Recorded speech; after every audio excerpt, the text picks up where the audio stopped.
Hello everyone, and welcome back to more Final Fantasy VII. We are at part 17.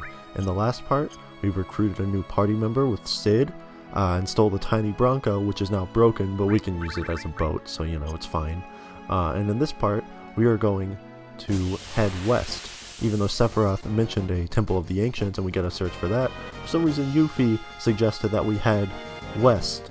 So we're gonna see what that's all about. Maybe she knows something we don't. I don't know. So we're gonna see what's up in this part. Check that out. So it's a fun time. We just got some new enemies here. Nothing too fancy, except don't use Trine on them apparently. As you can see there.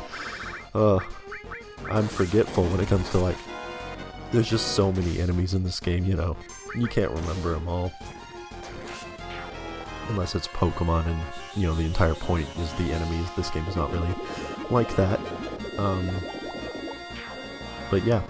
Or Persona is also kind of like that too. But Persona takes a lot from Pokemon. Anyways, we got an all leveled up. Fun fact for endgame, all materia, if you master them, and because you get so many all materia, if you master one, that master materia will sell for 1.5 million gil, or something ridiculous like that. Oh, something weird's happening here. But yeah, if you ever need a way to make money, that's how you do it. But Yuffie's stopping us here. Something weird's going on.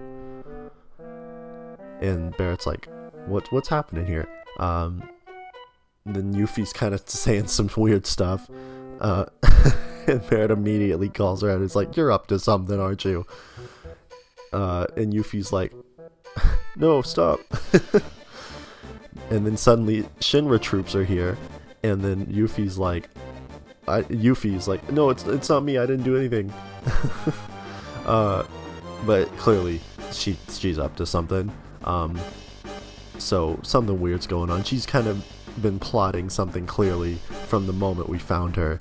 And she's had this fixation on materia, and as you'll find out in this battle here, we have lost all of our materia. So we no longer have any magic abilities. All we can use are without materia, the only things you can do are fight and attack. Or fight and attack, I'm a fucking idiot. Or fight and use items. That's it. So now Yuffie's stolen our materia. So now we got a quest, a little side quest, because Yuffie's an optional party member, where we gotta find out where the fuck she is and get our materia back. So that's a fun time. This is a great side quest too. Even if you don't use Yuffie as a party member, this side quest alone makes her worth getting. So yes, get Yuffie. Or you have a Barrett limit break here. These enemies are actually really annoying without materia because they like to put party members asleep. And that's, you know, that's a little irritating. But still, you know, they're not going to throw anything too crazy at you at this point in the game. Well, not at this point. We're actually pretty far into the game. I mean more. They aren't going to throw anything crazy at you without any materia. Also, Red 13 comes for some reason. I think this is a random party member that shows up that replaces Yuffie if you were using Yuffie in the party. But I'm actually going to switch Red 13 out for Vincent, and just to show Vincent off, because I won't be using him other than that. And Barrett, of course, is furious. But yeah, she's been plotting from the beginning. She's been wanting to steal our materia for some reason. So, not only do we have a supposed spy in the party, we also have Yuffie, who's been plotting to take our materia from the beginning. That spy thing will actually get followed up on here pretty soon. But yeah, here I am just switching Red 13 out for Vincent, and here I'm thinking, should I take along Sid? But then I'm thinking like, no, we'll see Sid later. So let's get Vincent in on the action, show him off. Just so you can see what all the party members are all about. Like I said, without materia, party members are pretty much the same as each other. The only thing that separates them are limit breaks, and the reason I'm not using Vincent is because Vincent's limit breaks are kind of irritating. but he does have a long-range weapon, which makes him pretty cool. His limit breaks, though, like I said, yeah, we'll see this in this part. They put him into this kind of annoying berserker status, where you can't control what he's doing, and that's irritating. And here I am struggling to cross the bridge from weird hit detection, but yeah, this area, she headed north, so we're heading north to follow Yuffie, but this area is actually a little confusing to navigate. As you'll see, I actually make a wrong turn here and end up somewhere else, or end up, you know, at a dead end, but then I end up turning back around after I realize what I've done. See, there we go. I'm like, oh shit. But yeah, as you can see, the draw distance is not great in this game. You've probably noticed in the overworld already. The later Final Fantasy 8 and 9 try to mask the poor draw distance. It's just PlayStation, you know. There's only so much they could do with that. The original PlayStation. But Final Fantasy 8 and 9 actually try to mask the poor draw distance with fog. And 9 actually makes it kind of a plot element where it's like, oh, there's the mist. And that's a plot element in Final Fantasy 9. But yeah, this game doesn't have any of that. So you have some pretty bad pop-in, and that's for some reason also in the re-releases, which is weird because there's no way, you know, a PS4 couldn't load all of this. It's like 3 polygons. It's more than 3 polygons. I was exaggerating, or you know, it's the PlayStation, the original PlayStation versus PS4, you know. But now we are actually where Yuffie is. We're actually going to Yuffie's hometown of Wutai to get our materia back, because that's where she is. But yeah, so fun times all around. We got some new enemies here that I'm just showing off. You know, we don't have materia, so it's not like I can show off any advanced strategies. You just hit them until they're dead. But the enemies here, they that inflicts hyper. And I actually haven't talked about this, or Fury, I mean. There's actually, the Fury and Sadness are 2 special statuses in this game that are, you could maybe argue that they aren't even status effects. So, what they do, Fury makes your limit gauge fill up way faster, but it also lowers your accuracy. But your limit breaks will fill up way faster, your limit gauge, so you'll be able to use limit breaks way more. So Fury is actually really good if you're trying to grind limit breaks. Say like you want a level 3 limit break or something earlier than the game kind of wants you to have it. If you inflict Fury, if you have Fury on yourself, then you can grind limit way faster. Then there's Sadness, which does the opposite. Sadness increases your defense by quite a bit, but it also makes your limit gauge fill up way slower as a result. So Sadness is actually an important status if you're trying to do like a super low level run of this game. Sadness is actually a very useful status for those people, but you know, for a normal playthrough, probably you don't want status or Fury. But yeah, here I am. I'm just kind of exploring the town a bit. I cut a lot of this out. Once again, this is actually a very long part when I was recording it, because I get lost a few times. Like I said, we're at this point in the game where I kind of, like I said, I get lost a few times. I kind of forget exactly where I'm supposed to go. I still know generally, of course, but there's going to be a bit more of kind of me just walking around. I cut some of it out, of course, to save time, but, you know, some of it I leave in just to prove to you guys that I am, in fact, an idiot. No, but yeah, so, I love this part where it's like, this is just some stranger barged into our house. I like that, you know, they're kind of self-aware of like, yeah, you do just kind of walk into people's houses in RPGs like this. You don't even knock or anything. It's a little weird.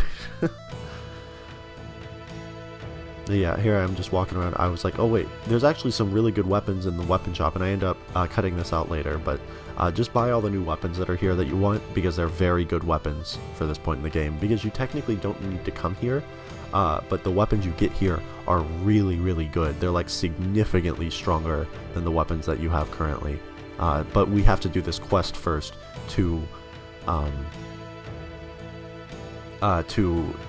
get the weapon shop up again. But also, we have some interesting people here, the Turks. The Turks are here, and Elena's immediately like, "Oh my God, it's them! Kill them! Get ready! They're gonna die." But the other two seem a little more hesitant, and they're like, "Just we're off duty right now. Like we're on a vacation. Just leave them alone." Like, in fact, they're like, "Our vacation's ruined." Which is interesting. I kind of really like the Turks. I like this moment a lot because they're just kind of like, they don't actually hate Cloud and the gang at all. They're just doing their job. And now that they're off duty, they're like, "I don't want to mess with my job right now. I just want to get drunk." I kind of like that a lot. I like that. Yeah, I like that idea a lot. It's a really cool. Yeah, it's a really cool character trait from them. Like, it makes them feel more than just like, oh, you know, there's just typical like, oh, badass bad guys or whatever. I like that. Also, I love this moment here. We got an MP absorb materia, and Yuffie just snatches it right up.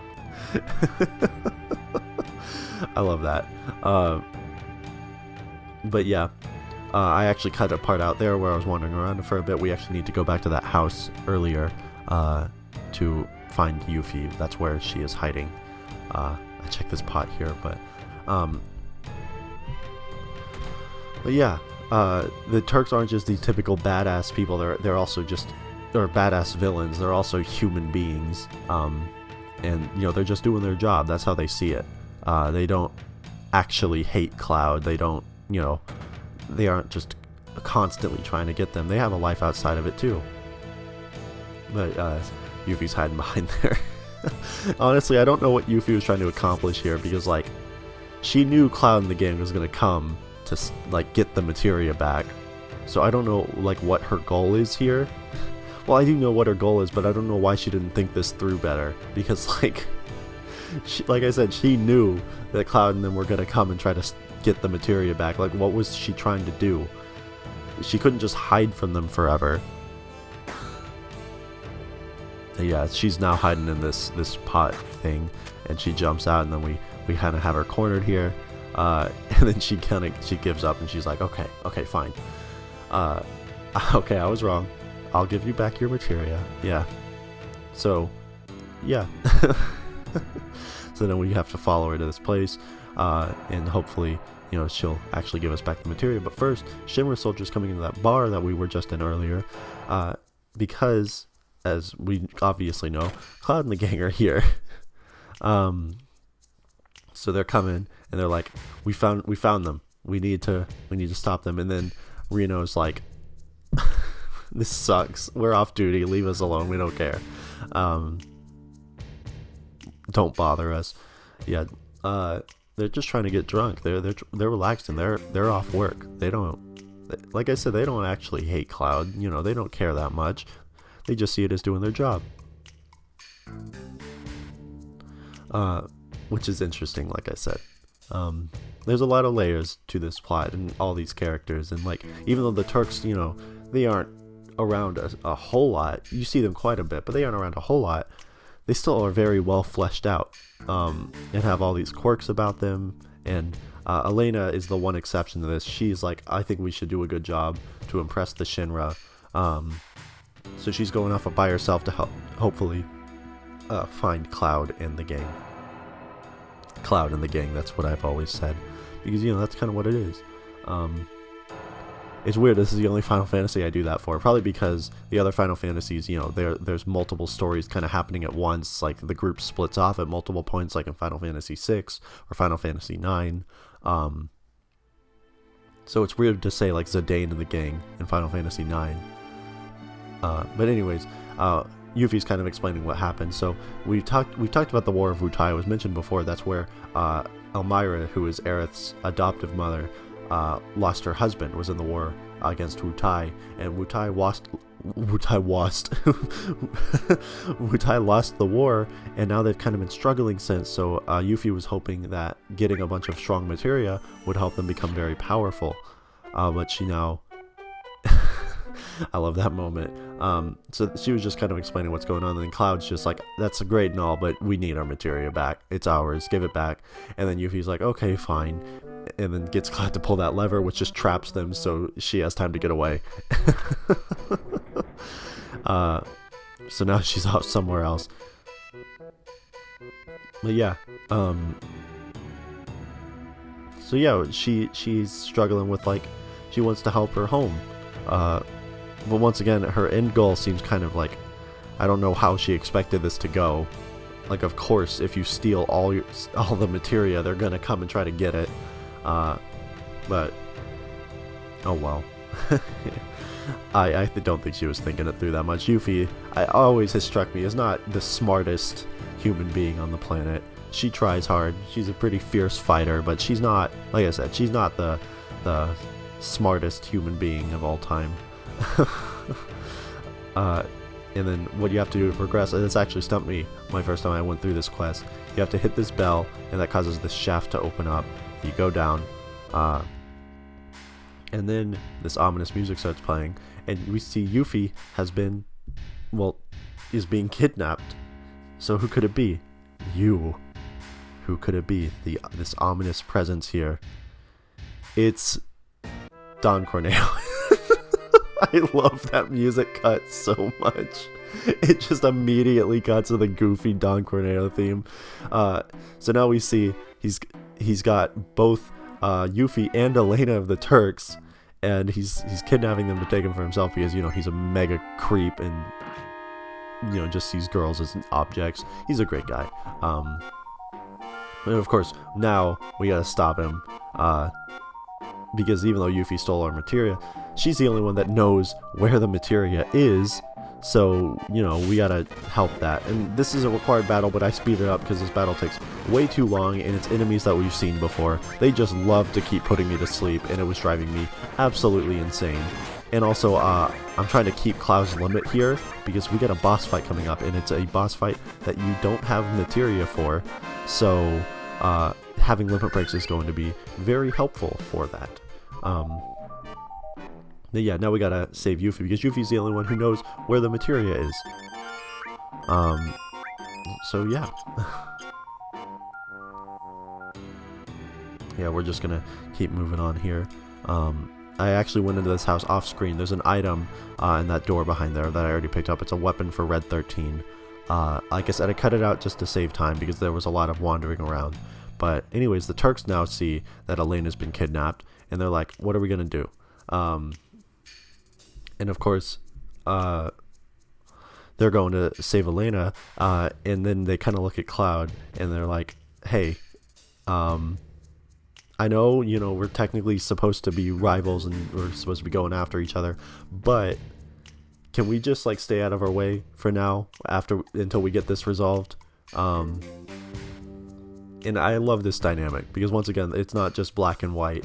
You know, they're just trying to save their fellow worker, and Cloud and them are trying to save Yuffie, and they're just like, they just kind of have this mutual understanding of like, we'll just stay out of our way for this. We won't try to stop each other. We'll just let us do our thing, and then, you know, continue on with trying to, you know, get each other later. Which once again, very, very interesting dynamic there. Yeah. 11 hours and 22 minutes. We are making really good progress. I think my first playthrough I was like 14 or 15 hours into the game at this point. Man, good progress. Yeah, okay, so yeah. So it's just, we're gonna split into two. We're gonna try to find where they are. And we're just gonna kind of try to stay out of each other's way. But yeah. Alright, I'm just kind of walking around.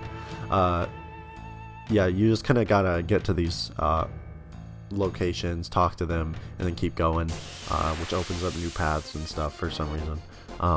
Actually, it's because they kind of will get out of your way after that. And I would try to run away here, but then I'm like, oh wait, I can't escape. So because it's a pincer attack, so that's a little frustrating. So now I gotta use all these weapons to try to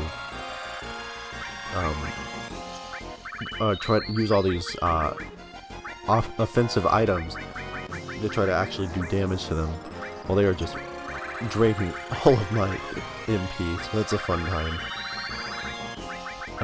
This fight takes a little while, but you know, it's new enemies, so I should have sped it up. Also, Bio 2 does nothing to them apparently. Here I'm just scrolling through items trying to find something.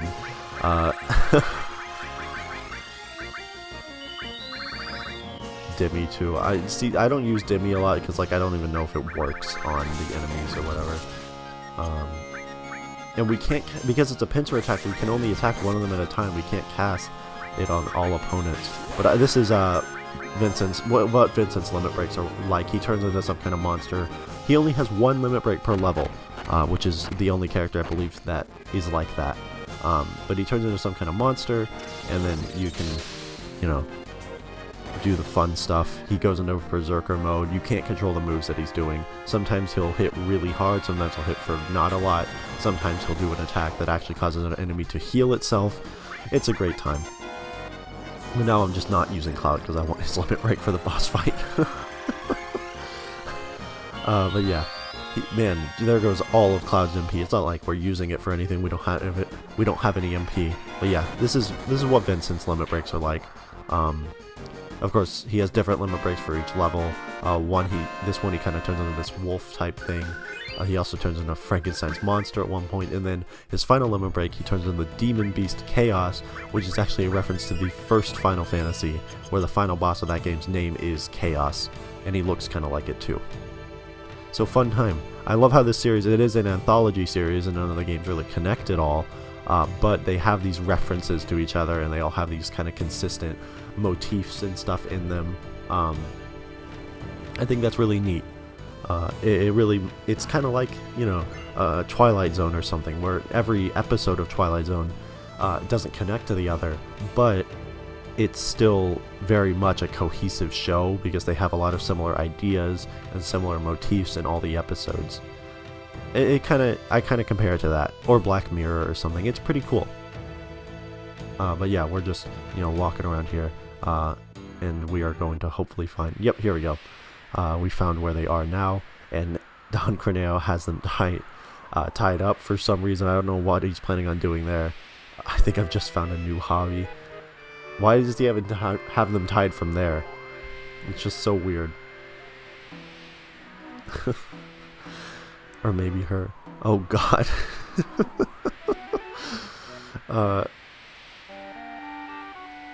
Yeah, so the cheerful one. Grossness. Oh, Don Corneo is such a creep. But he's so goofy, so he's kind of just an idiot too. But yeah, of course we're coming in to stop them.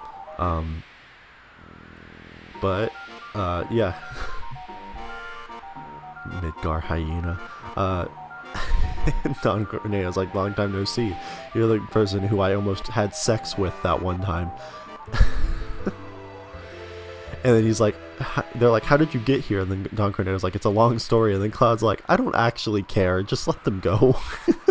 Starts playing this sentimental music. But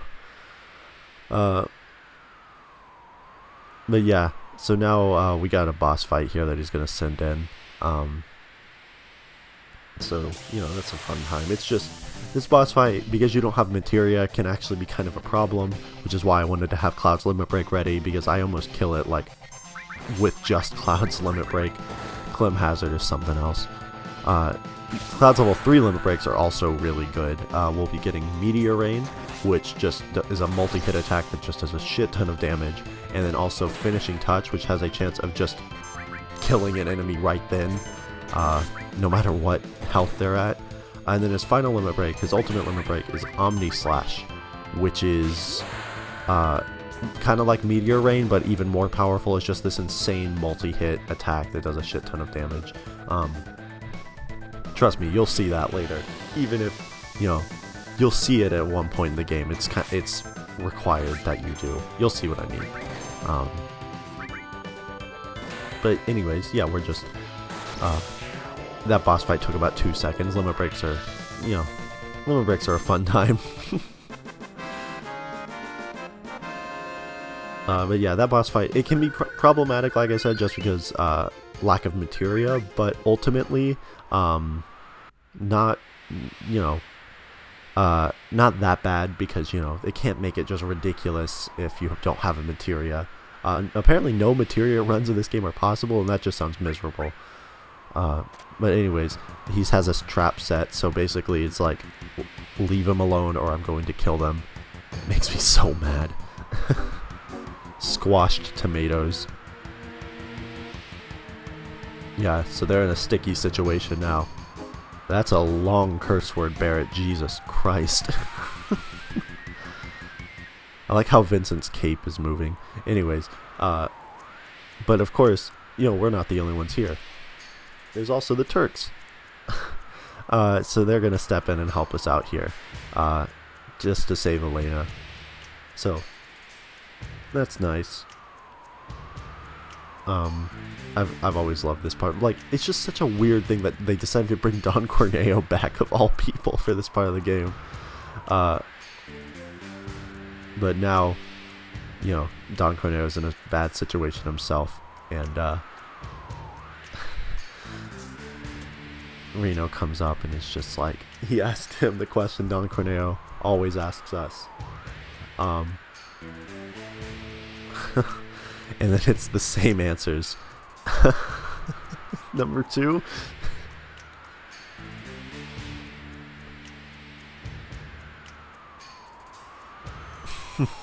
I like that moment. That's a pretty cool Reno moment, but also pretty funny because, well, that's it for Don Corneo, isn't it?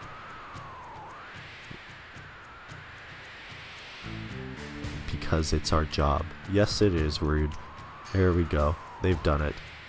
Oh, thank you very much. She's just hanging upside down. Oh boy. You're a Turks. I don't think, is that correct? I guess that's probably correct. I don't know, ask Vincent.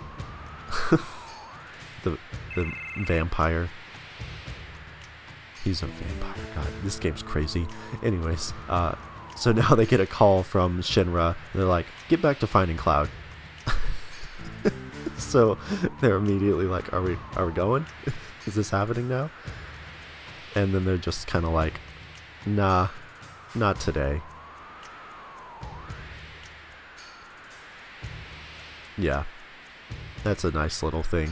Like I said, they don't actually hate Cloud and the gang.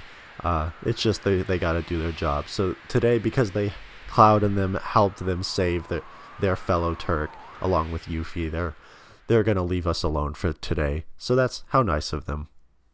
But they are still trying to kill us, and they are still working for the Shinra, so you know they aren't all good. But Yuffie is giving us back our materia now, as apology after everything that happened. So that's a fun little side quest.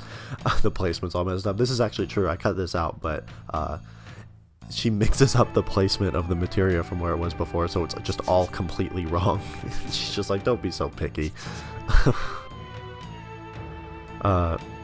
And now Yuffie's just kind of talking to herself as we're all just heading out, just moving on. She's just having a self monologue, and she turns around and is like, wait, what the fuck, come back.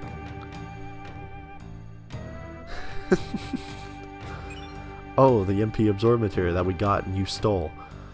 How nice. One thing I also cut out is in that house, at the top left of Wutai, there's actually a HP absorb materia that I pick up too. In HP absorb, I cut all that out. HP absorb becomes very useful for when you are fighting the optional super bosses in this game, which we will not be doing until Disc 3, so you know we got a ways to go for that, but still, HP absorb is pretty cool. It basically means whatever materia it's linked to, whatever damage is dealt, the HP will be absorbed back to you. So if you have a really strong like materia or something, and combine it with HP absorb, you can actually heal yourself by attacking, so that's pretty cool. I'm speeding all this up like I usually do, just because it takes me forever to get all the materia back on everyone. You know, it's fine. Now we're good to go. So now we can head back to the Tiny Bronco, Sorry, I had a stroke for a second. Anyways, we're gonna head back to the Tiny Bronco and continue on our journey to hopefully find the Temple of the Ancients, which is where Sephiroth is heading next, because apparently that is where some kind of ultimate destruction materia is located, also known as the Black Materia. But what could he want with that? I wonder. I wonder if his intentions with that ultimate destruction materia aren't good. But no matter what, we know we gotta put a stop to him. We gotta put a stop to what he's doing. Because clearly, with Jenova by his side, he's not up to anything good. But we will actually be continuing that in the next part. After we get back to the Tiny Bronco, that's going to be it for this part. In the next part, we will continue on our quest. We are actually getting fairly close. I can't talk. We are getting fairly close to the end of Disc 1. We still got a few big things left in Disc 1, but we got about 3 parts left in Disc 1. Disc 1 will be ending on part 20, so yeah. Anyways, I thank you guys for watching, and we will continue our journey next time, so I will see you guys next time for more Final Fantasy VII.